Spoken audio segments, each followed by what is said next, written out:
கோகலே சொன்னார், நீ இந்தியா முழுமையும் ஓராண்டு செலவு செய்து சுற்றிப்பார், இந்தியாவை புரிந்து கொள்ளாமல் இந்தியாவிற்கு நீ பணியாற்ற முடியாது என்று. விவேகானந்தர் அவர்களுக்கு பிறகு இந்தியாவை இணைத்தது மகாத்மா காந்தி என்று சொன்னால் இருவேறு கருத்துக்களுக்கு இடம் இருக்க முடியாது. ஏனென்றால் இங்கே இருக்கக்கூடிய கிராமங்களில் கூட ஸ்தல புராணத்தை போல காந்தி புராணம் என்ற ஒன்று உண்டு. இங்குதான் மகாத்மா வந்தார், இங்குதான் கஸ்தூர்பா துணி துவைத்தார் என்று சொல்லுகிற அளவிற்கு இந்தியாவின் கிராமத்து ஆன்மாவில் கூட ஊடுருவிய மகத்தான மனிதராக அவர் திகழ்ந்தார். இந்தியாவை முதலில் இணைத்தது சுவாமி விவேகானந்தர். அவருடைய தாக்கம் மகாத்மா காந்திக்கு இருந்தது. கிட்டத்தட்ட ராமகிருஷ்ண மடத்தை போலத்தான் அவர் தன்னுடைய சபர்மதி ஆசிரமத்தை உருவாக்க நினைத்தார். சுவாமி விவேகானந்தருடைய வாழ்க்கையிலிருந்து இந்திய இளைஞர்கள் தெரிந்து கொள்ள வேண்டிய சில செய்திகள் இருக்கின்றன. முதலாவதாக, துறவி என்றால் துணிவில்லாதவர்கள் என்கிற ஒன்று நம் நாட்டிலே வெகு காலம் இருந்து வந்தது. வாழ்க்கையை மறுதலித்தவர்கள் தான் துறவிகள் என்று நினைத்துக் கொண்டிருந்த இளைஞர் சமுதாயத்திற்கு மத்தியிலே துணிவாக இருப்பவன் தான் துறவியாக இருக்க முடியும், உயிரையும் துச்சமாக கருதுபவன் தான் துறவியாக இருக்க முடியும் என்பதை துறப்பதற்கு முன்னாலேயே நிரூபித்தவர் சுவாமி விவேகானந்தர். கல்கத்தாவிலே குதிரை ஒன்று துள்ளிக்கொண்டு செல்லுகிறது. அது தடம் மாறி செல்லுகிற போது அதிலே பயணித்துக் கொண்டிருந்த அந்த பெண் கதறுகிறாள். குதிரையை ஓட்டுபவனால் அடக்க முடியவில்லை. அத்தனை பேரும் பார்த்து பயந்து ஓடுகிறார்கள். ஓர் இளைஞன் ஓடுகிறார், அந்த குதிரையின் கடிவாளத்தை பிடித்து நிறுத்துகிறார். அந்த குதிரை அந்த கைப்பிடிக்குள் அடங்கி விடுகிறது. அந்த மகத்தான இளைஞன் தான் விவேகானந்தர்.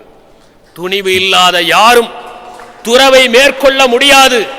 துறவை காட்டிலும் சிறந்த துணிவு இல்லை என்பதை அவர் உணர்த்தினார். அப்படிப்பட்ட துணிச்சலும் ஆற்றலும் உள்ளவராகத்தான் இந்திய இளைஞர்கள் அனைவரும் உருவாக வேண்டும் என்பதற்காகத்தான் அவர் சொன்னார், இந்திய இளைஞர்கள் எல்லோரும் திடமாக இருக்க வேண்டும், உடல் நலமாக இருக்க வேண்டும், வலிவோடு இருக்க வேண்டும் என்பதை வலியுறுத்தினார். எனக்கு இரும்பு போன்ற எலும்புகளையும் எஃகு போன்ற நரம்புகளையும் கொண்ட 100 இளைஞர்களை கொடுங்கள், நான் இந்தியாவை மாற்றி காட்டுகிறேன் என்று அவர் சொன்னார். அதனால்தான் அவருடைய ஆசிரமத்திலே உடல் உழைப்பு என்பது முக்கியமான பங்காக இருந்தது. தினமும் உழைக்காமல் யாரும் உணவருந்த முடியாது என்பது கட்டாயமாக்கப்பட்டிருந்தது. சுவாமி விவேகானந்தரே தோட்ட வேலை செய்வார், சமையல் வேலை செய்வார், சப்பாத்திக்கு மாவு பிசைவார், அவரே சில நேரங்களில் பதார்த்தங்கள் செய்து பரிமாறுவார். அத்தனை பணிகளையும் அவர் செய்தார். உழைக்காமல் ஒரு நாள் கூட அவர் இருந்ததில்லை. அதனால் இந்திய இளைஞர்கள் உழைத்தால்தான் அவர்கள் உழைப்பின் மேன்மையை அறிந்து கொள்ளுவார்கள், அவர்கள் உடல் உறுதி பெறும் என்பதில் அவர் திடமாக நம்பினார். இன்றைய இந்திய இளைஞர்கள் உழைக்காமல் இருக்க வேண்டும், சிறிதும் உடல் உழைப்பை சிந்தக்கூடாது என்பதை தன்னுடைய வாழ்க்கை தத்துவமாக நினைத்துக் கொண்டிருக்கிறார்கள். மூளையினால் உழைக்கலாம், உடலினால் உழைக்கக்கூடாது என்று நினைக்கிற காரணத்தினால் தான் இன்று பலருக்கு வயிற்றின் அளவு கூடிக்கொண்டே இருக்கிறது. வயிற்றின் அளவு கூட கூட வயதின் அளவு குறையும் என்று விஞ்ஞானம் நம்மை எச்சரித்தாலும் அதை சட்டை செய்பவர்களாக தெரிவதில்லை. இன்று குழந்தைகளிடையே கொழு கொழு குழந்தை போட்டி வைக்க வேண்டியதில்லை, வலிவான குழந்தைக்கான போட்டித்தான் வைக்க வேண்டியதாக இருக்கிறது. அப்படிப்பட்ட சூழலில் இன்று நாம் எவ்வளவு உடல் உழைப்பு சிந்துகிறோம் என்பது முக்கியம். நேற்று நான் இங்கே உண்டி உறைவிட பள்ளியில் இருக்கிற மாணவர்களை சந்தித்தேன். அவர்களில் ஒருவரை கூட நான் பருமனாக பார்க்கவில்லை. யாரிடமும் ஊளைச்சதை இல்லை. காரணம், அவர்கள் உழைக்கிறார்கள், தங்கள் பணிகளை தாங்களே செய்து கொள்ளுகிறார்கள், தங்கள் அறைகளை தாங்களே சுத்தம் செய்து கொள்ளுகிறார்கள். இந்த மகத்தான செய்தியை விவேகானந்தர் தன்னுடைய மடத்திலே வகுத்தார். அதன் காரணமாகத்தான் மகாத்மா காந்தியடிகளும் உடல் உழைப்பு என்பது முக்கியம் என்பதை தன்னுடைய ஆசிரமத்திலே வலியுறுத்தினார் என்பதை நாம் நினைத்து பார்க்க வேண்டும். எனவே இங்கே வந்திருக்கிற இளைஞர்களே, நீங்கள் எந்த பணியை செய்தாலும் அது மகத்தான பணி என்பதை நினையுங்கள். வியர்வையை சிந்துகிற போதெல்லாம் இயற்கை உங்கள் மீது பன்னீரை சிந்துகிறது என்று மகிழ்ச்சி அடையுங்கள். உங்கள் உடலை வியர்வையால் நனைப்பதை பெருமையாக கருதுங்கள். நீங்களாக ஒரு செடி நட்டு பாருங்கள், அது பூக்கிற போது எவ்வளவு மகிழ்ச்சி கிடைக்கிறது.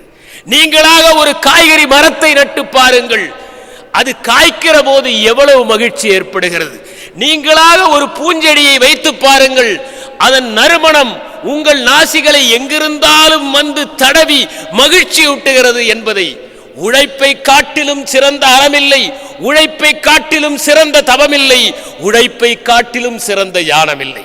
நாம் செய்கிற பணியை அக்கறையோடும் நேர்த்தியோடும் செய்ய வேண்டும். கலீல் கிப்ரான் குறிப்பிட்டதைப் போல நீங்கள் நெசவு செய்கிற போது உங்கள் காதலி அதை அணியப் போவதாக நினைத்து செய்யுங்கள், மனைவி அணியப் போவதாக நினைத்து செய்து விடாதீர்கள். நீங்கள் வீடு கட்டுகிற போது தயவு செய்து உங்களுக்கு விருப்பமானவர் வாழ்வதைப் போல எண்ணி கட்டுங்கள். அப்போதுதான் நீங்கள் வைக்கிற செங்கல்கள் எல்லாம் உறுதியோடு இருக்கும். உழைப்பு என்பது கண்ணுக்கு தெரிகிற அன்பு.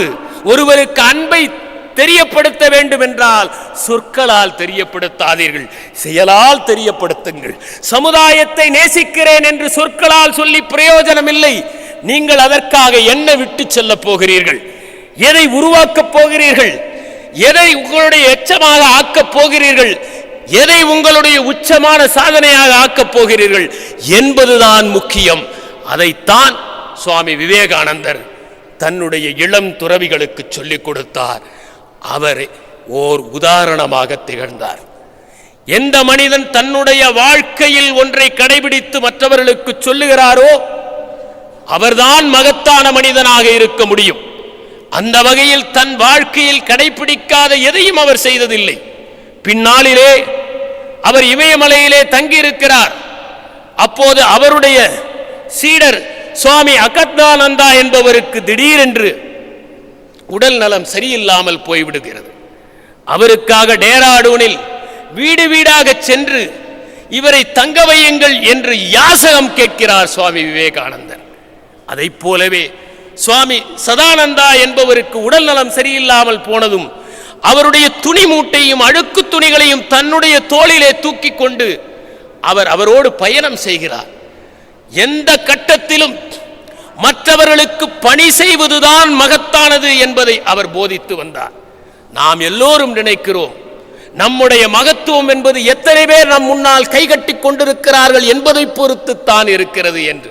இல்லை, எத்தனை பேருக்கு நாம் பணி செய்கிறோம், எத்தனை பேருக்கு நாம் சேவை செய்கிறோம், எத்தனை பேருடைய வாழ்க்கையிலே நாம் ரசவாதம் ஏற்படுத்துகிறோம் என்பதை பொறுத்துத்தான் நம்முடைய மகத்துவம் இருக்கிறது என்பதை வாழ்நாளில் செய்து காட்டியவர் சுவாமி விவேகானந்தர். மூன்றாவதாக அவர் கொடுத்த மகத்தான செய்தி ஒன்று உண்டு. அதுதான் எந்த கட்டத்திலும் புகழுக்காகவும் பெருமைக்காகவும் நீ ஆசைப்படாதே என்று. இன்று பலர் இருக்கிறார்கள், அவர்கள் எதை செய்தாலும் அது ஏதேனும் ஒரு செய்தித்தாளில் செய்தியாக வருகிறதா என்பதுதான் முக்கியமாக கருதுகிறார்கள். அவர்கள் வாழ்க்கையே ஒரு மிகப்பெரிய தவம் என்று நினைத்துக் கொண்டிருக்கிறார்கள். அவர்கள் செய்வதெல்லாம் ஏதேனும் ஒரு வகையில் பதிவு செய்யப்பட வேண்டும் என்று விரும்புகிறார்கள். அந்த விளம்பர மோகம் பல்வேறு ஊடகங்களின் மூலமாக இன்றைய இந்திய இளைஞர்களின் மனத்திலும் ஆழமாக பதிந்திருக்கிறது. எதில் பெயர் கிடைக்குமோ அதை செய்வோம் என்று எண்ணிக்கொண்டிருக்கிறார்கள். சுவாமி விவேகானந்தர் சொன்னார், புகழை பற்றியும் பெருமையை பற்றியும் கவலைப்படாதே, அவை அற்பமானவை, உன்னுடைய பணிகளை நீ தொடர்ந்து செய்து கொண்டே இரு என்று. அந்த காலத்தில் ஊடகங்கள் இல்லாத போது உலகம் முழுவதும் அந்த மனிதரை திரும்பி பார்த்தது என்றால் அவர் அதற்கு சிறிதும் ஆசைப்படாததனால்தான். நாம் எப்போது தேடுவதை நிறுத்துகிறோமோ அப்போது தேடியது கிடைக்கிறது. நம் வீட்டிலேயே ஒரு மூக்கு கண்ணாடி எங்கோ வைத்துவிட்டு தேடுவோம், தேடுகிற போது கிடைக்காது, தேடியதை நிறுத்துகிற போது கிடைக்கும். எதையும் தேடாமல் இருப்பவர்களுக்கு எப்போதும் கிடைக்கிறது. இதுதான் இயற்கையின் சித்தம். ஆகவே பெருமைக்கும் புகழுக்கும் ஆசைப்படக்கூடாது. ஒரு மேடையிலே மாலை போடுகிறார்கள் என்றால் அந்த மாலையை உடனே கழற்றி வைத்துவிட வேண்டும். இந்த மாலையோடு தான் நான் எங்கும் செல்வேன், எனக்கு மேடையிலே மாலை போட்டு விட்டார்கள் என்று யாராவது சொன்னால் நாம் அவர்களை பார்த்து சிரிப்போம் அல்லவா? திருமண மேடையில் கூட மாலை போடுகிறார்கள். வாழ்நாள் எல்லாம் அந்த மாலையை போட்டுக்கொண்டே தெரிவேன் என்று ஒருவன் முயற்சி செய்தால் எப்படி இருக்கும் பாருங்கள். மாலையை கழற்றாமல் போவது பலியிடப்படுகிற ஆடு ஒன்றுதான். ஏனென்றால் அதற்கு கழற்ற தெரியாது. எவனெல்லாம் மாலையை கழற்ற மறுக்கிறானோ, புகழ் என்கின்ற பொன்னாடியை உடனே விலக்கிக் கொள்ள மறுக்கிறானோ, அவனெல்லாம் பலிகடாவாக போகிறான் என்பதைத்தான் ஆடு நமக்கு உணர்த்துகிறது என்றார் ஒரு பேராசிரியர். புகழுக்காக பணி செய்ய மாட்டோம், செய்கிற பணியை திருப்திக்காக செய்வோம், நம் மகிழ்ச்சிக்காக செய்வோம். செய்து முடித்தவுடன் திரும்பி பார்க்கிற போது நாம் தூர்வாரிய கால்வாயில் தண்ணீர் ஓடுகிறதே பளபளவென பளிங்கு போல, அதை நினைத்து மகிழ்வோம். நாம் கட்டிய வீடு செம்மாந்து நிற்கிறதே, அதை பார்த்து மகிழ்ச்சி அடைவோம்.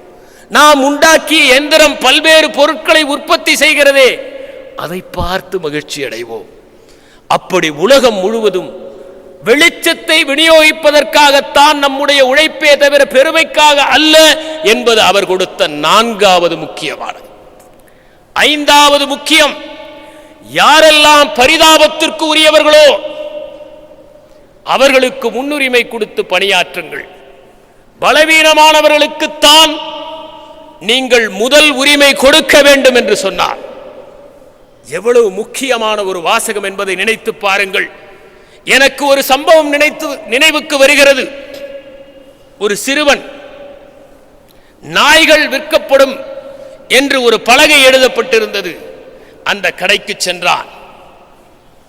அங்கே அவர்கள் ஒரு பலகை வைத்திருந்தார்கள், ஒவ்வொரு நாய்க்குட்டியும் $10 என்று. அவனிடம் $2 தான் இருந்தது. இருந்தாலும் $2க்கு நீ நாய்க்குட்டிகளை காட்டவாவது செய்வாயா என்று கேட்டான். ஏனென்றால் அவனுக்கு நாய்க்குட்டிகள் மீது பிரியம். குழந்தைகளாக இருக்கிற போது எல்லா உயிர்களின் மீதும் பாசம் இருக்கும். ஏனென்றால் குழந்தைகள் இயற்கையிலேயே அனைத்தையும் ரசிப்பவர்கள், அனைத்தையும் வியப்பவர்கள். ஒரு ரோஜாவை பார்த்து வியப்பார்கள், இது அழகாக இருக்கிறது என்று ஓடி வந்து அப்பாவிடம் கொடுப்பார்கள். உடனே அப்பா இது ரோஜாதான் என்று சொன்னவுடன் அதன் உற்சாகம் அப்படியே வழிந்து போய்விடும். வானவில்லை பார்த்து ரசிக்கும். பணத்தை ரசிக்கிற மனிதர்களால் இயற்கையை ரசிக்க முடியாது, குழந்தையால் தான் ரசிக்க முடியும். எனவே அந்த குழந்தை அந்த குட்டியை பார்க்கவாவது நீ உதவுவாயா என்று கேட்டார். அந்த கடைக்காரர் எல்லா குட்டிகளையும் காட்டினார். அதிலே ஒரு குட்டிக்கு ஒரு கால் முடமாக இருந்தது, விந்தி விந்தி நடந்தது. உடனே அவன் சொன்னான், ஐயா இந்த நாய்க்குட்டியை எனக்கு தருகிறீர்களா என்று. அந்த கடைக்காரன் சிரித்து கொண்டே சொன்னான், இந்த நாய்க்குட்டியால் ஓடவும் முடியாது, நடக்கவும் முடியாது, விளையாடவும் முடியாது, இயல்பிலேயே முடமான நாய்க்குட்டி, இதை எதற்கு விரும்புகிறாய் என்று. இல்லை, எனக்கு அந்த நாய்க்குட்டி தான் வேண்டும். சரி, சும்மாவே எடுத்துக்கொள், யாரும் இதை வளர்க்க முன்வர மாட்டார்கள், நீ இலவசமாக எடுத்துக்கொள் என்று சொன்னான். அதற்கு அந்த குழந்தை சொன்னது, இல்லை, நான் அதை வாங்கத்தான் போகிறேன். இதற்கும் மற்ற நாய்க்குட்டிகளைப் போல $10 தான் மதிப்பு, அது உங்களுக்கு தெரியாது, எனக்கு தெரியும். இப்பொழுது $2 வைத்துக் கொள்ளுங்கள், மீதி $8 மாதா மாதம் என் தந்தை தருகிற சட்டைப்பை பணத்திலே உங்களுக்கு தருகிறேன். ஏன் இவ்வளவு தூரம் இதை நேசிக்கிறாய் என்று கடைக்காரன் கேட்டான். என்னுடைய காலை பாருங்கள், என்னுடைய ஒரு காலும் முடமாக இருக்கிறது. முடமாக இருப்பவர்களுக்குத்தான் முடமாக இருப்பவர்களுடைய வேதனை தெரியும். யாராலும் புறக்கணிக்கப்படக்கூடாது என்பதை நான் விரும்புகிறேன். இந்த நாய்க்குட்டி என்னிடம் அன்பாக இருக்கும், ஏனென்றால் என் வேகத்திற்கு அதுவும் ஓடும் விளையாடும், நானும் அதுவும் சரியான ஜோடி என்று அந்த நாய்க்குட்டியை எடுத்துக்கொண்டான். கடைக்காரனுடைய கண்கள் கலங்கியது. அந்த கடைக்காரன் அந்த 10 வயது சிறுவனிடம் பாடம் கற்றான். உண்மையிலேயே பலவீனமானவர்கள் தான் நம் அன்புக்கு உரியவர்கள். அரேபிய ஞானம் என்கிற புத்தகத்தில் ஒரு பொன்மொழி இருக்கிறது.